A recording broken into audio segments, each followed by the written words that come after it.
Arep dol to? Ora ya. Arep didol ora. Lho ya mau dipati sing ngoyak. Minggir to. Arep kapan? Jabut genti nyaware. Lho. Arep dingu piye nyawa kok dingu?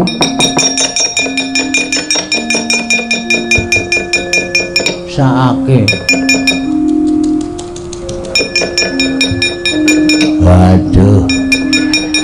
Aduh. Wah, caedan. Ana menungsa kok iso njabut nyawa. Iso wae aku rene njabut. Aku kadang ora tak jabute metu dhewe.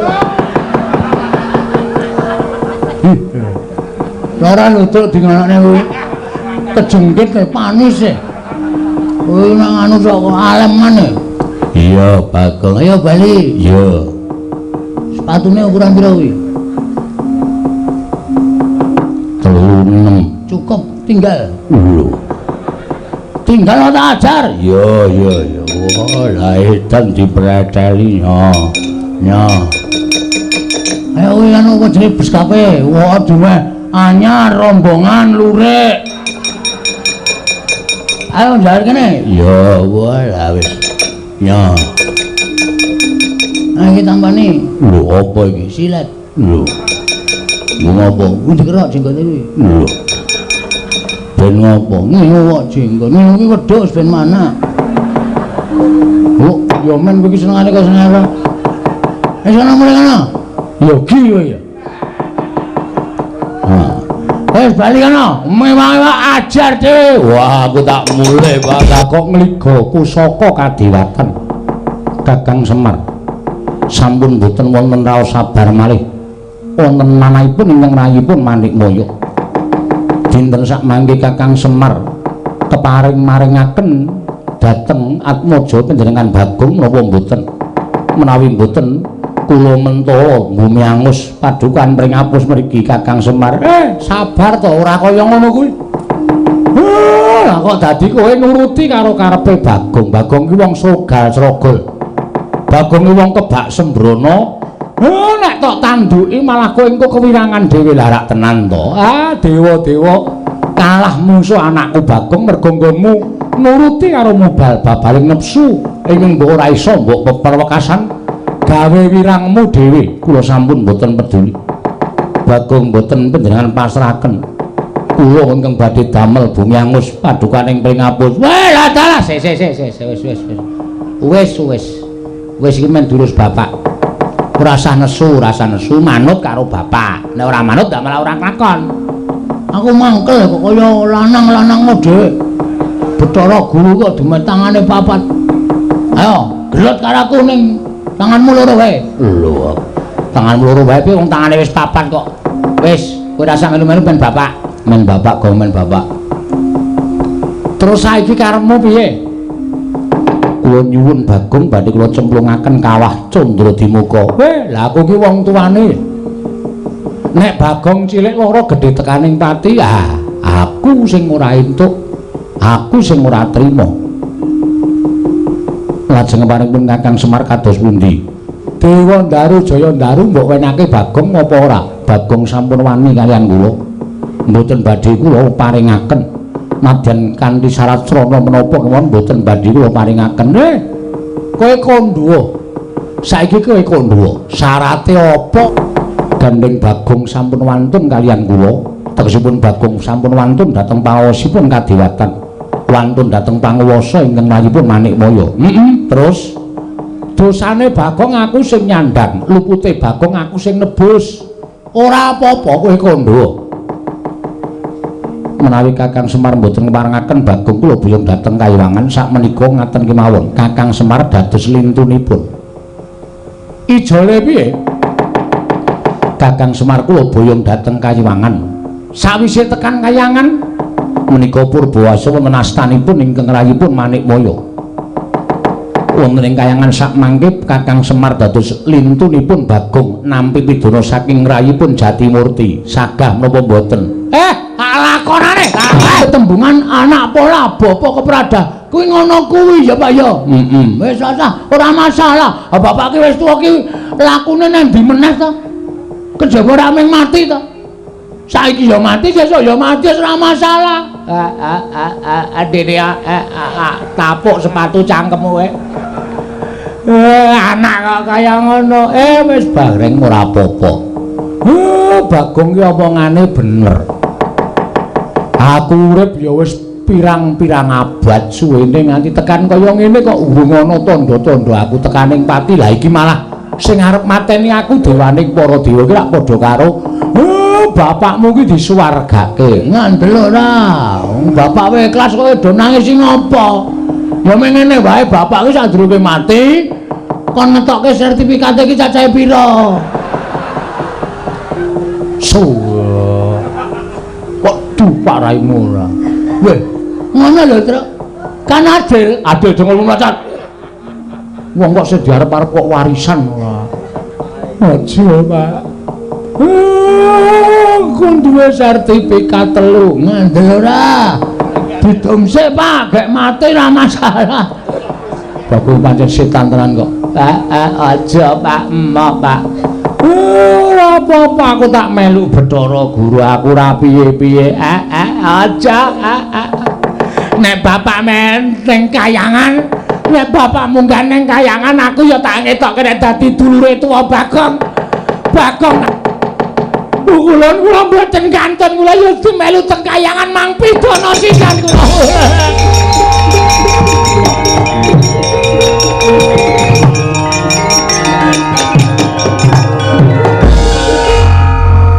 Truk. Bagong kok ora nangisi awake dhewe ya. Uteke buntul telek kok. Wis blas ora ndek perasaan apa-apa. Gong, iki wong telu iki do nglabuhi karo kowe. Terserah. Aku kan nang njaluk. Kowe ora pengen melu ning kayangan, Gong. Ngene lho, carane mikir kowe iki do goblok kabeh. Nek aku melu ning kayangan berarti turune Semar Cures. Sing arep nampa warisan sapa? Semar ben mati, Gareng ben mati, kowe mati. Aku sing kaya raya.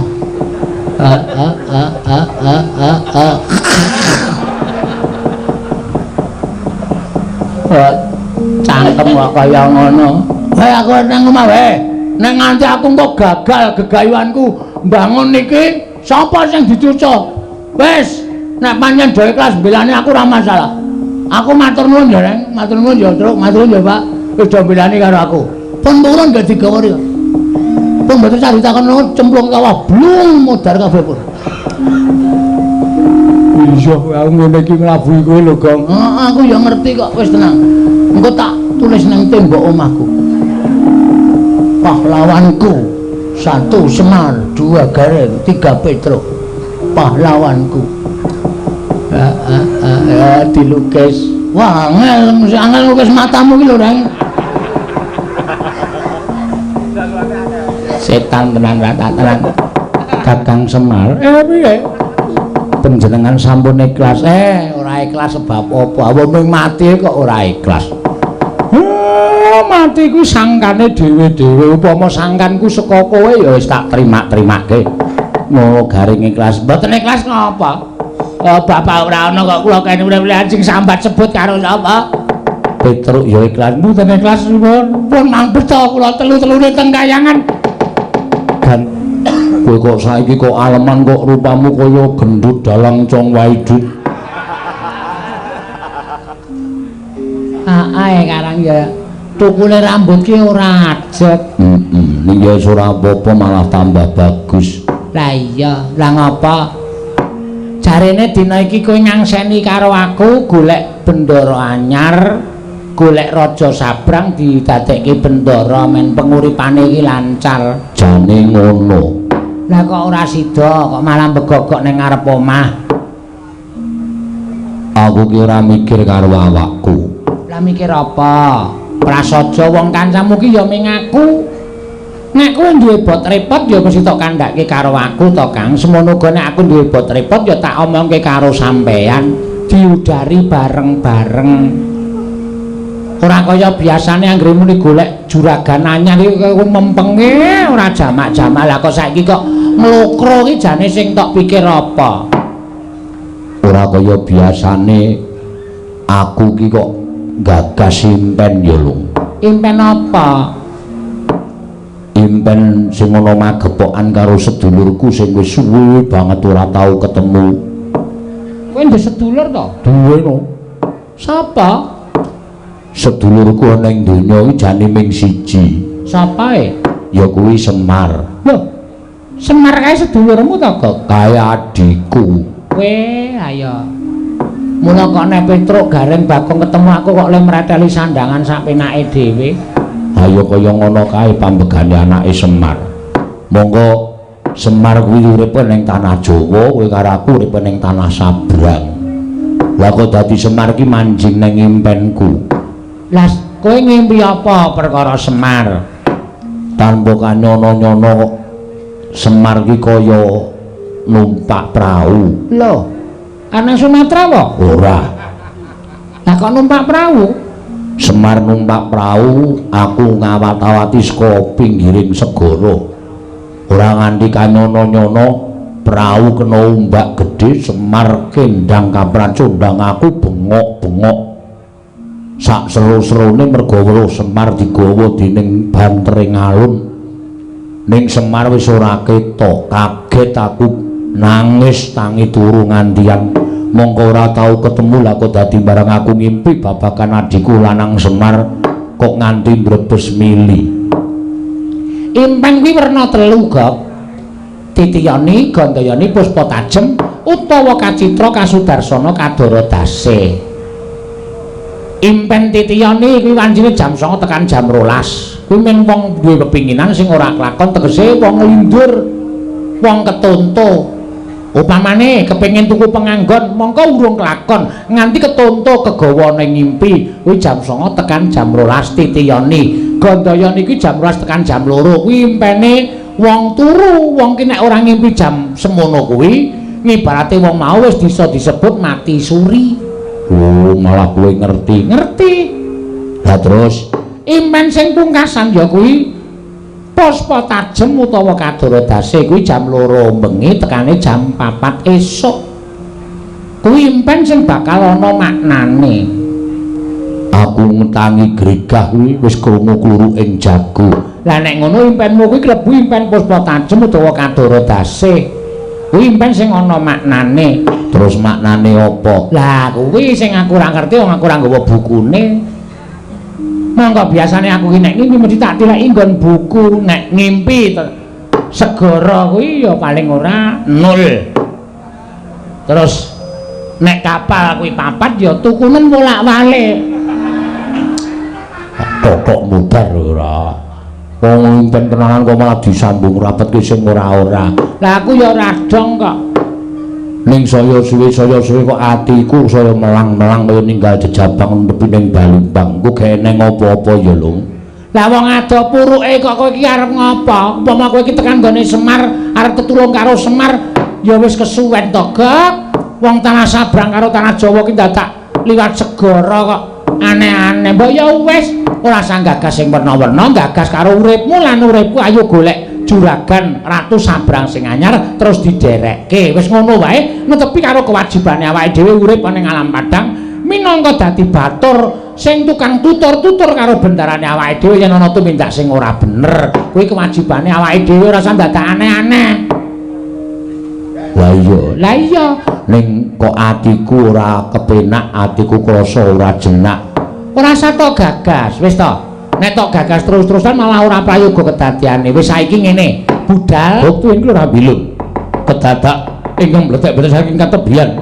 nyumurupi lenggah iki ora togok Cantunggara. Nah, candak kowe wae. Aja kaget wae aku sing teka, anakmu lanang anake Semar Bagong wae. Aku sowan ya wae togok sayangku.